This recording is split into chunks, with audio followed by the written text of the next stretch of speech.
first event of the whole Vancouver Startup Week, which is super exciting. So thank you. And so for those of you that don't know me, my name is Cassandra Ratcliffe, and I'm the Shopify Community Manager in Vancouver. Previously, the local team actually ran in-person events, and we're able to come together. However, now we've kind of pivoted and we're doing online events similar to what Vancouver Startup as the week has done. So we're really excited to be able to be here, even though we can't be together. So yeah, thank you so much for having us, Vivian. So without further ado, I'm really excited to present this chat with two founders from Vancouver themselves. So yeah, let's get everyone introduced. Marissa, do you want to go first? Sure. Yeah, absolutely. Thank you so much for obviously inviting me into this. It's so nice to be a part of another Shopify panel.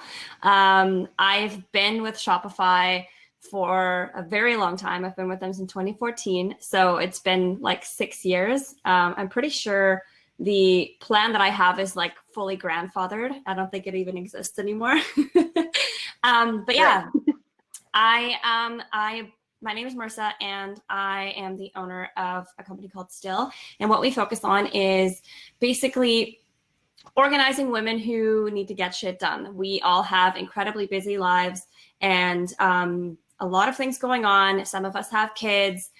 A lot of us have jobs and side hustles. So I basically created a brand that focuses on organizing all of those little things in your life, whether that is, your mom's schedule or it is actually your work schedule, making sure that you're staying healthy, making sure that you're keeping up with your fitness. So we're just here to help you get things done.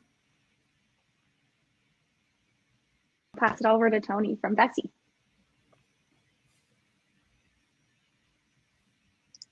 Oh, you're still muted, Tony. The perks of an in-person event.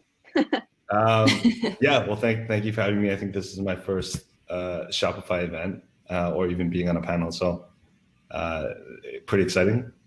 So I'm Vessi. I'm one of the co-founders here in Vancouver at Vessi.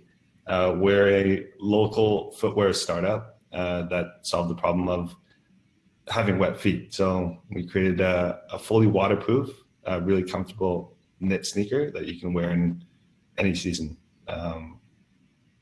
It's been 2018 since we launched, and things have been going pretty well. But before that, we had a few other businesses that were also on Shopify. So we don't have necessarily a grandfather's plan, but still with the platform, still loving it. So that's awesome. Yeah. I also love the humble, we started in 2018 and it's been going well. I don't know about you, Marissa, but Vessi is all over my social media all of the time. I have a pair of your shoes. Nice. Yeah. Yeah. Unfortunately, I have a white pair that I don't wear anymore because they got so dirty and I can't keep them clean. Like I can't wash them. I've tried putting them in the wash multiple times. And so now I unfortunately don't wear them anymore. They are great. They are nice. Yeah, the black ones are definitely better for jumping in puddles and kicking. Yeah. Yeah, I do a lot of hiking in the rain. So they're actually really good for that. Mine are just really bad to look at. So probably still waterproof though, which is quite nice. Yeah. Also a perfect thing to invent specifically in Vancouver. I never thought I would be like, I need running shoes that need to be waterproof. I'm from Quebec originally, so we wear winter boots most of the year. So definitely an exciting one. I wouldn't have thought about it.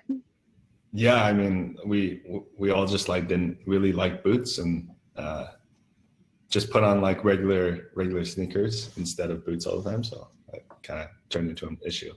Whenever it rains, anytime Vancouver. Which is always, or a lot of the time, except for today. Awesome. Okay, so we've got about 45 minutes today, or about, I guess, 35 now. So really we have an audience who are attending Vancouver Startup Week that are very much entrepreneurs trying to figure out businesses, trying to see how they can scale their business. And so essentially we put this panel together because we wanted to learn from both of you. Vancouver is a very special place, and I think a lot of our hearts. So being able to speak from the area is even more exciting. So we would love to know, get to know you a little bit more. So your business side, how did you get started? Why did you get started? And kind of what were the first steps? I know, Tony, you said you saw the problem, but what led you to the next steps from getting started? Yeah, so for us, it was like a rapid prototype. Well, actually, before I actually got started, so there's 3 co-founders, myself, Andy, and Michaela.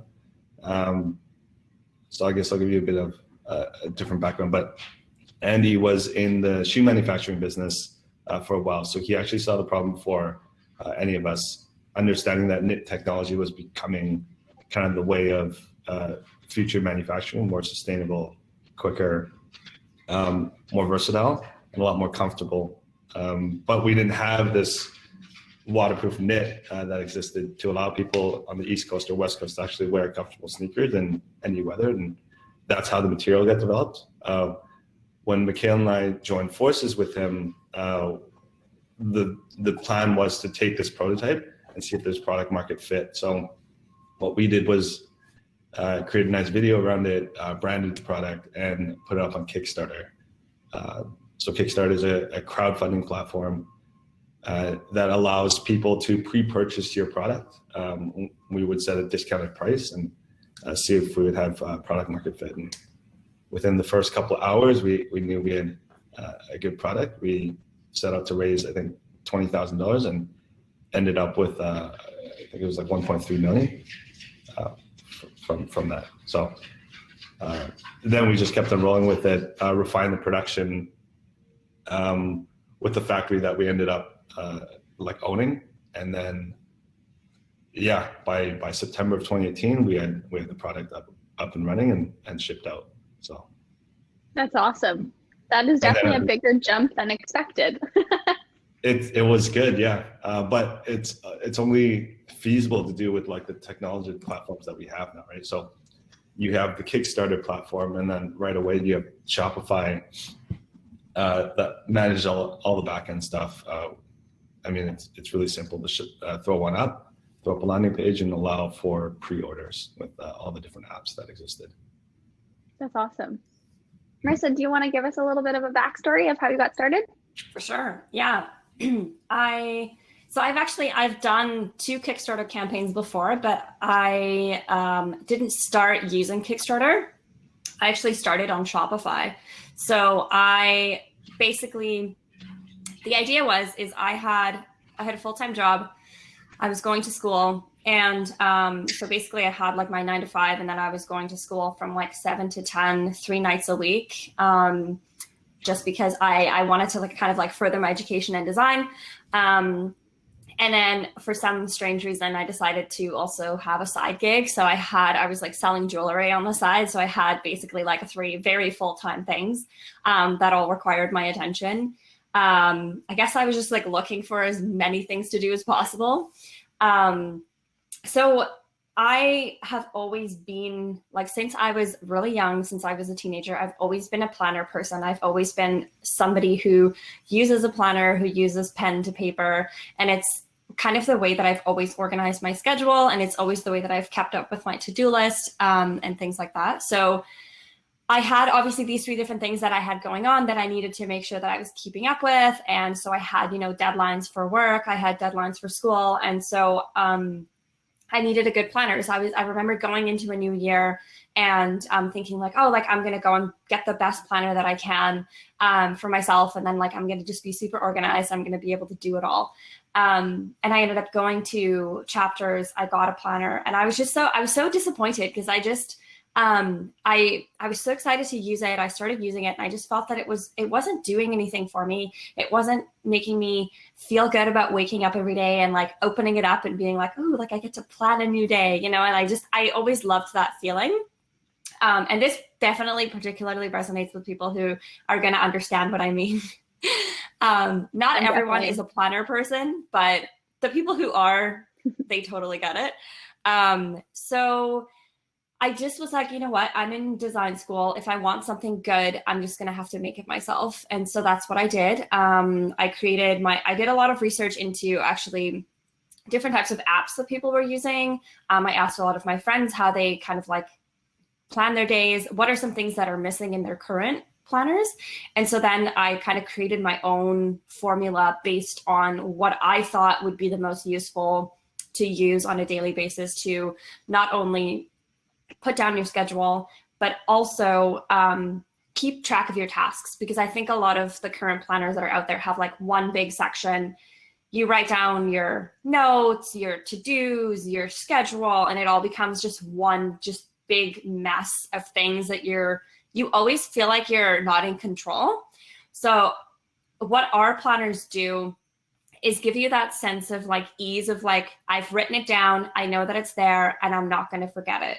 And I think that there's a real peace that comes with knowing that everything that you have to do, you've written it down, it's in front of you. It's not existing somewhere out in the cloud, giving you a notification, waiting for you to mess up.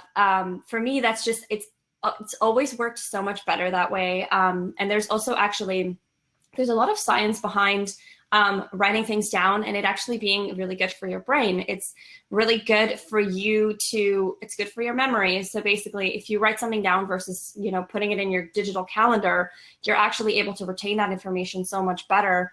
And you're actually able to remember it. And it can also be a form of meditation. So I don't know, a really good example of this is something called bullet journaling. Have you guys heard of that? So basically, this is where, like, if you go to YouTube and you type in bullet journal, there's people that recreate their own planners from scratch every single month. And I actually started doing that because I like it's kind of like almost like scrapbooking, where you kind of get into this like flow of things and it just becomes this like really incredibly like meditative, beautiful thing that you're just like sitting with your book and your pen, because there's so many things now that are digital that it's just a really nice escape. So that's where the idea came from. We started with a planner. We were on Shopify and we sold out very quickly. We ended up selling in Indigo and then, did a Kickstarter campaign and then did another Kickstarter campaign for accessories. So now we have a full line of notebooks, journals, planners. We have Post-it notes that track your water intake. We have a wellness planner that tracks your health, fitness, mindfulness, and self-care. And we also have accessories. So we do bags. We have different types of like hip bags that you could turn into makeup bags. So a lot of things that have like multi-use purpose, where it's not just you're buying a pouch and it's just for one use. We really want the items that you're using to be like, okay, like if you have this pouch, can you use it as an evening bag? Can you also use it as a makeup bag? Because especially, now we're not traveling, but when you're traveling, I'm always trying to like minimize as much as possible and really make use of all the items that I'm bringing. So I wanted to create things that really stood for that. And there's something about ticking something off in your planner that you've written. I sometimes will have already done some of my to-do list and I'll actually go and write it in my planner. So I can just I do that too. Like, okay, that means it's done. It's not like on all the other places. I do that too. I'm like, oh wait, I forgot to add this thing that I just did. So I'll like write it down and then I'll cross it out. I'm like, I feel so accomplished. Yeah, you feel so accomplished, so productive when you can look at it and be like, hey, I've actually gone through and done all of these things. Yeah. Especially with a world that everything is online, you kind of tick something off and the next thing you know, it disappears. And you're like, what did I even do this week? Because I know my to-do list is gone. I know. And it's kind of a bizarre thing actually, because you're just like, yeah, at the end of the week, you're sitting down and you're like, okay, like, I want to know what I actually did. Like, how much scribbling did I do? Like, and I get really messy and like, I have a pretty messy planner, but we have stickers and stuff that we use that you can like use instead of writing things in your planner. You can actually stick a little, if you have a coffee meeting or if you have a virtual meeting or something, you just put a sticker in and you write like who it's with. So it becomes this like really kind of like, people try to make them look as neat as possible. So it almost becomes like a little art project, which is kind of cute. I'm definitely on your side of things where mine gets really messy and I'm just like, that's done. That's done. But that's fantastic. That's awesome. Thank you. So the next question that we had was, I mean, I think both of you kind of touched it. It was just like, when did you decide to start your business? Marissa, you had a ton going on, which is an incredible feat. And Tony, you had a couple other side businesses prior, and was working with somebody that had the technology and kind of started from there. What was like the flip? Tony, I guess the question for you is, was this kind of a full-time thing, or was it more of a side hustle until you kind of did the Kickstarter? Like, when did you decide that, okay, this is going to be my full-time gig? Yeah, right about when it like blew up. It was initially, we were going to do it as kind of a side project. And then things really took off, which required a lot more time and dedication to manage it, let alone grow it, where we had to start hiring people and growing the team there. But yeah, like probably 2018 February. Yeah, that's awesome. Such a quick turnaround. It's quick. Yeah, things can happen quick if you find product market fit quickly. Yeah, we found it very quick. But I think, yeah, it's great that Marissa, you did Kickstarter as well, and just being able to like test new products, test new ideas. You said you launched accessories there, so seeing how it like resonates with a different crowd is always.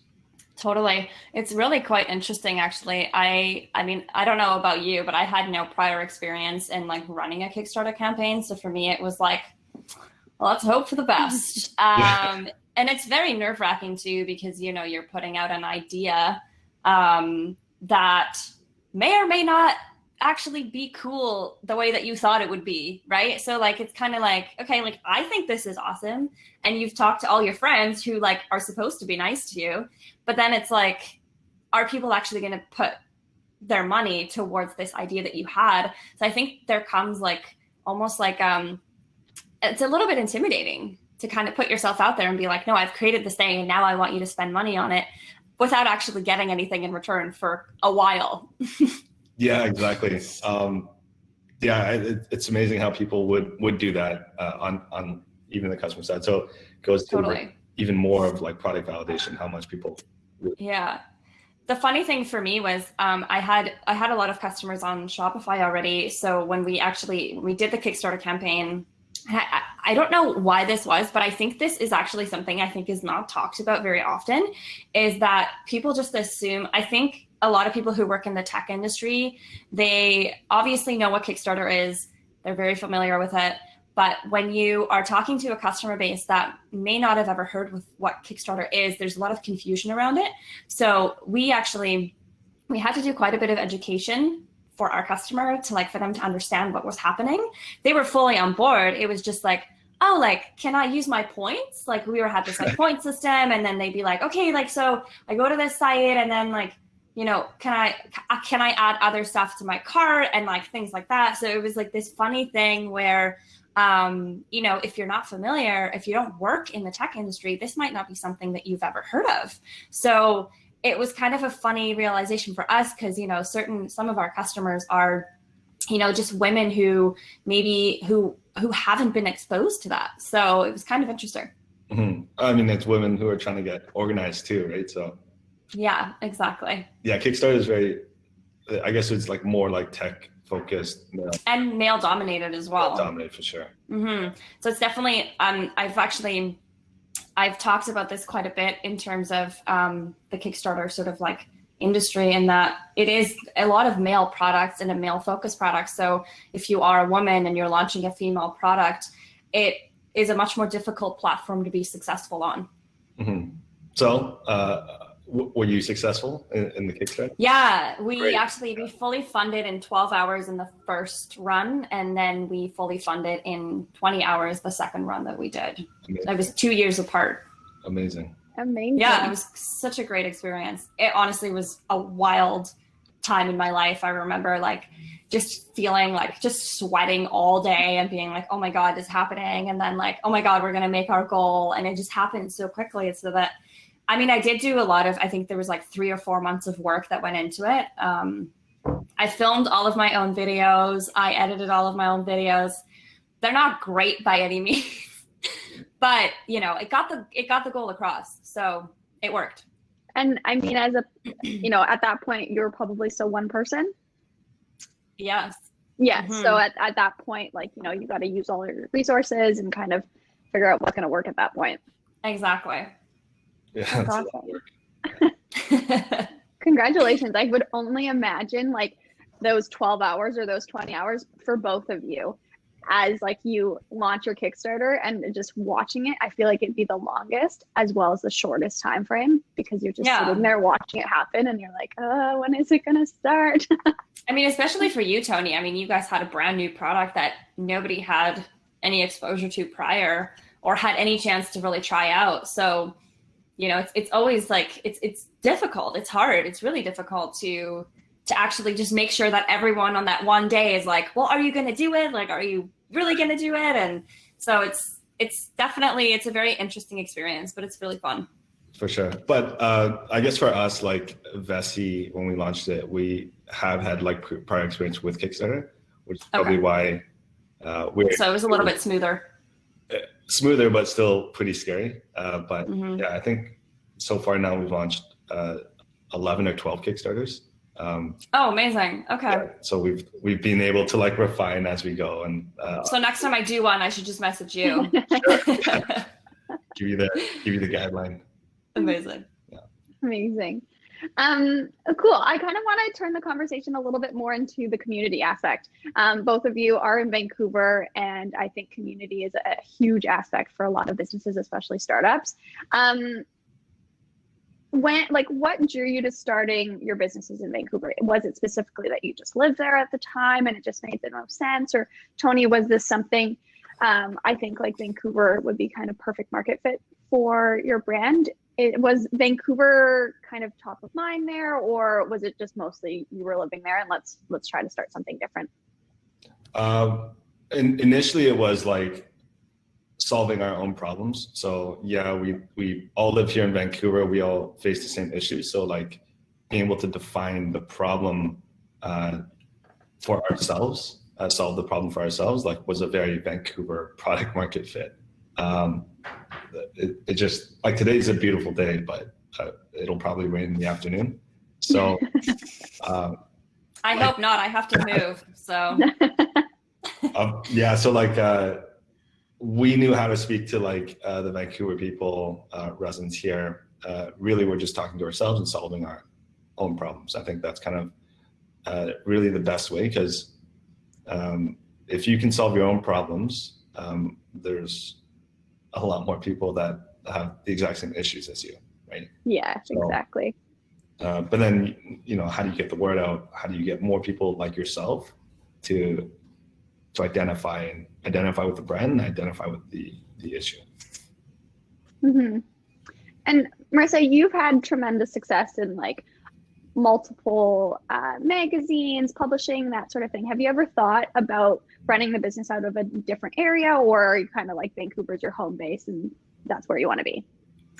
Well, I feel like, I mean, I'm not new to Vancouver, but I'm not from Vancouver. So I moved here as a teenager, and in the time that I actually started my business, I finally became a Canadian citizen.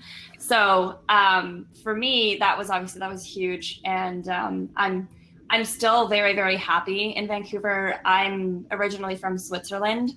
So Vancouver is kind of like almost the closest to what you would get if I was still living there. You know, I'm a big outdoors person. I love to ski and hike, and I'm recently got into surfing about 2 years ago. So I've been doing a lot of that. And I'm not really, I feel like I'm still new to Vancouver in a way. Like I still don't really feel like I'm like from here, even though I have lived here for quite some time. I do kind of dabble with the idea of maybe living in Europe for a little while. Now that like the business is becoming a lot more sort of like self-sustaining, and I don't have to kind of like babysit every single aspect of it. I've definitely, I mean, my partner and I both have thought about going to Europe because all of my family is there and spending some time there, which I think could actually be amazing for the brand too, in terms of like expanding. But no, I still do really love Vancouver. I think it has a lot to offer. Awesome. And that kind of leads me into my second question. So when you're both, building your brand, scaling it, were there certain communities that you kind of tapped into? Was any mentorship, communities, events, those sort of things that you kind of leaned on? You want to go first? Sure. Yeah, I think Vancouver has a good niche community. It's not very broad, I guess, in that sense. There's a lot of cool like tech entrepreneurs in town. The fashion ones are, there's quite a few there as well. But I think once you get to know like one or two people in the scene, then it becomes easier to network around, and I get introductions to other people within different companies. But initially it was kind of hard, actually, just finding that entrepreneurial Vancouver scene.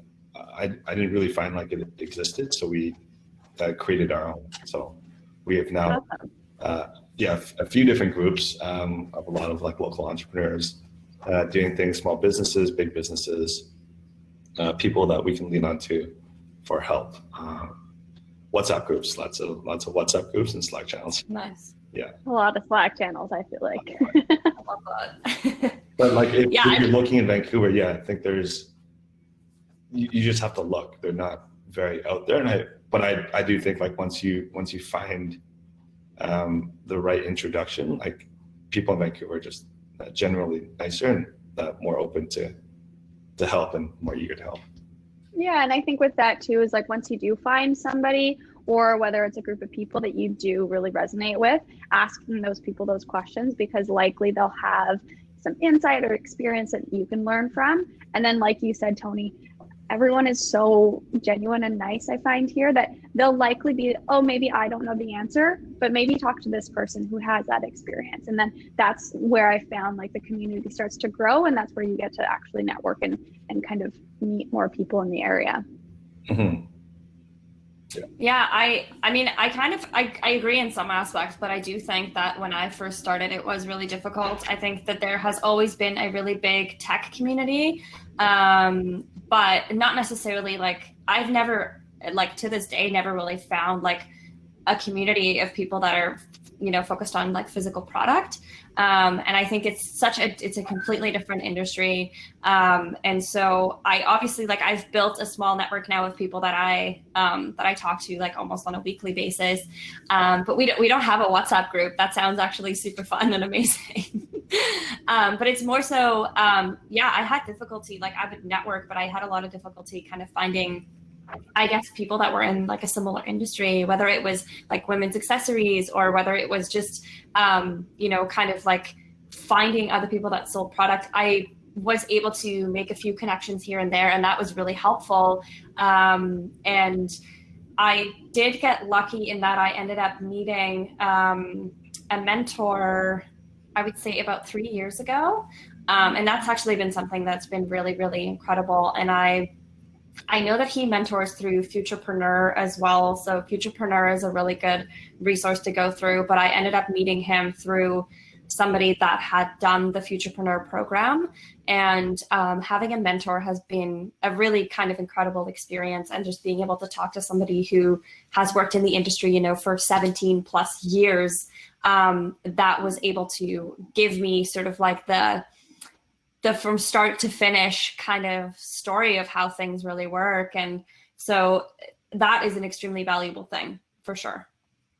Mm-hmm. Just even getting started and being able to bounce ideas off of each other. And I've always found that really helpful. Mm-hmm. Tony, was there anybody in your life that you used as a mentor, or that you used as a mentor kind of in the past? I think I look at a lot of people as mentors. They don't necessarily have to be like local, but honestly, we're so connected now. Reaching out to anyone, asking questions. Most people in the entrepreneurial space are generally pretty helpful. So, if anyone has like questions, they some people, like, I guess it gets past the filter of like this ego filter. So if they get past that and they're willing to ask the question, send me a message, and I'm generally like I'll ask, and I'll get the answer to it. So if someone's asking me, like, I'm always happy to help back as well. So I think just in the entire entrepreneurial space, people are more likely to help. And, you know, if they're not willing to help, whether they're too busy or just kind of not the most pleasant people, then well, you don't really want to talk to them anyway. So yeah, plus karma's a bitch, right? So. Yeah.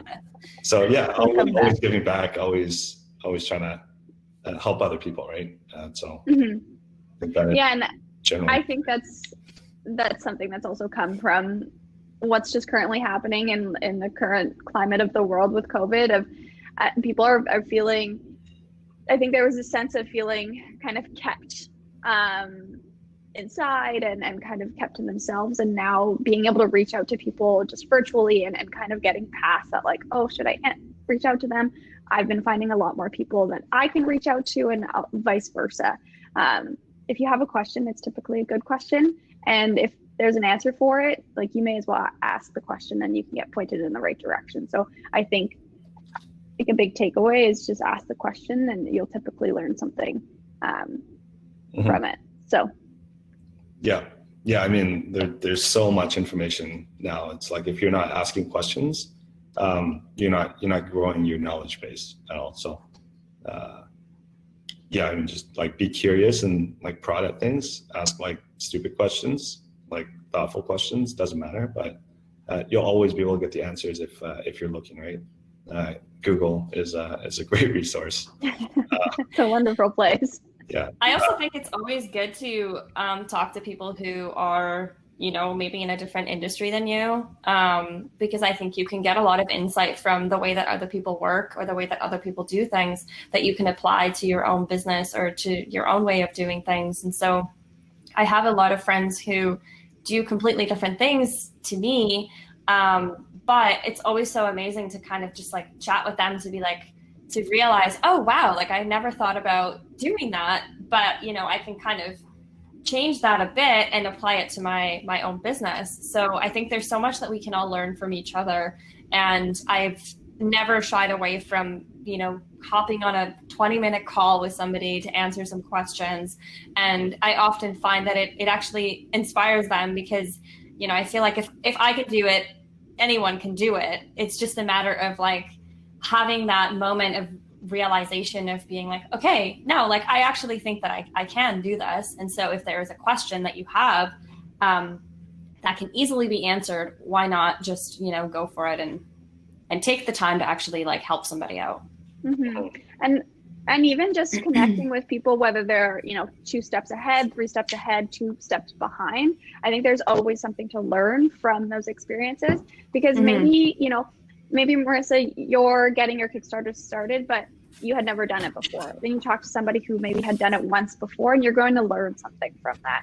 And same thing with, like, if you're a product driven or service driven, there's always going to be things that, you know, maybe this person tried something and it did not work. Don't even try it. Or they tried it this way and they learned, you know, it actually doesn't resonate as well.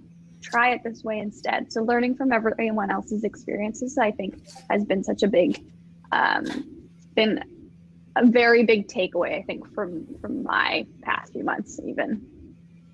Yeah, a broad range of knowledge is really important. I think that's, like, as an entrepreneur, like growing a business, I think having that broad spectrum of knowledge or people around you that you can tap in for information. It don't have to be the specific industry, but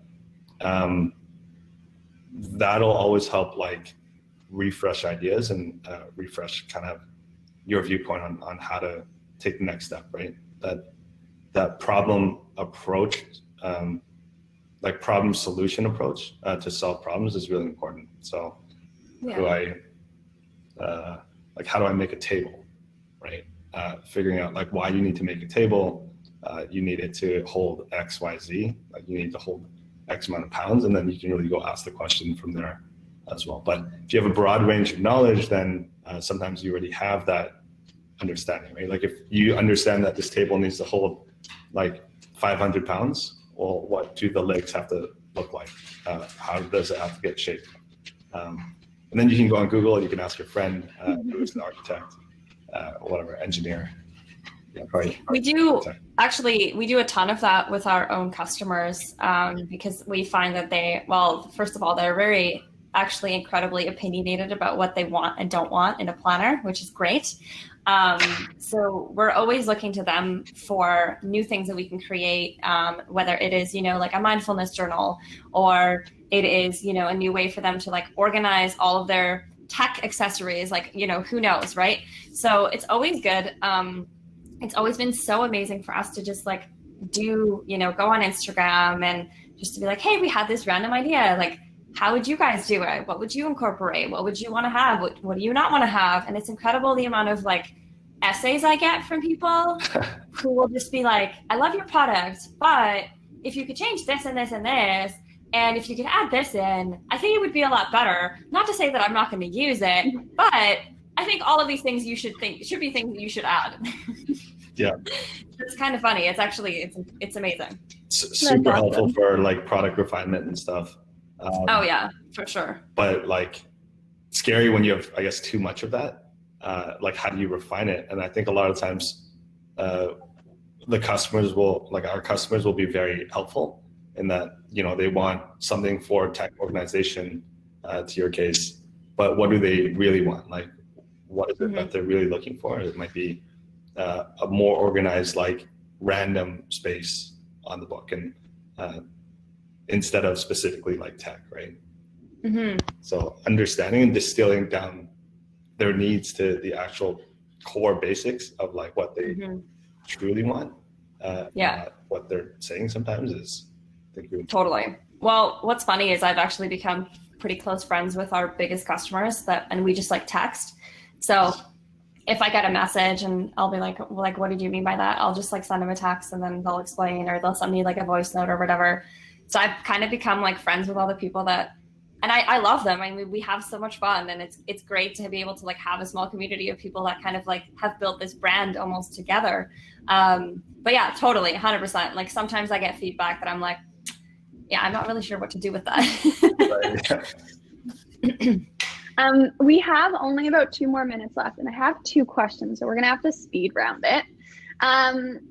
So both of you have had some tremendous success, so congratulations to both of you.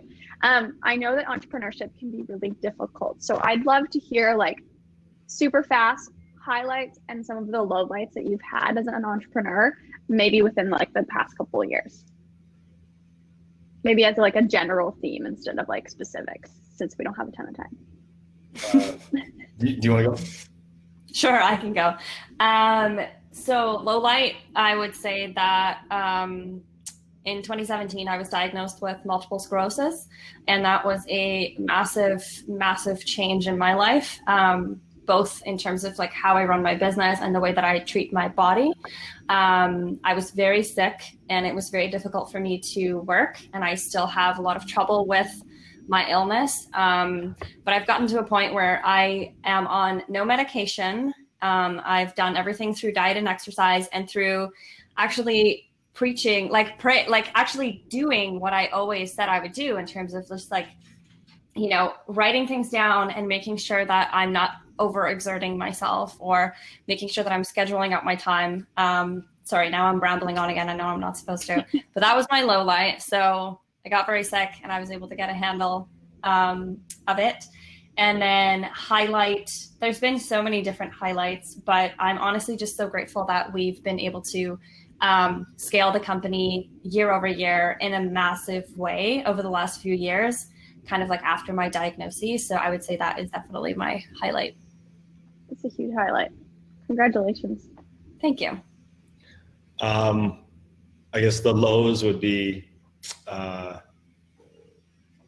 it's a roller coaster. There's a lot of like ups and downs. Some days will be like really good. Some days will be very low from the previous very high. So just be able to ground yourself into why you're doing it. Understand like where you're going, and use that as kind of like a guide for yourself, because it's a roller coaster. And yeah, I mean, the journey is fun. You get to learn a lot, and you get to meet great people. So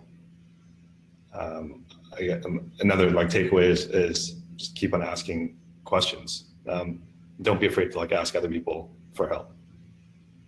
That's awesome. Okay, and we may get cut off, but I'm going to ask this question anyways. You're speaking to a ton of entrepreneurs, potentially haven't started yet, are getting started, are trying to figure out what to do next. If you could give them one piece of advice, what would that be? Don't be afraid to ask people questions, and Common theme today. Yeah, just keep on asking yourself questions and other people. Yeah, you'll grow quick. My advice is there is no such thing as luck, only hard work.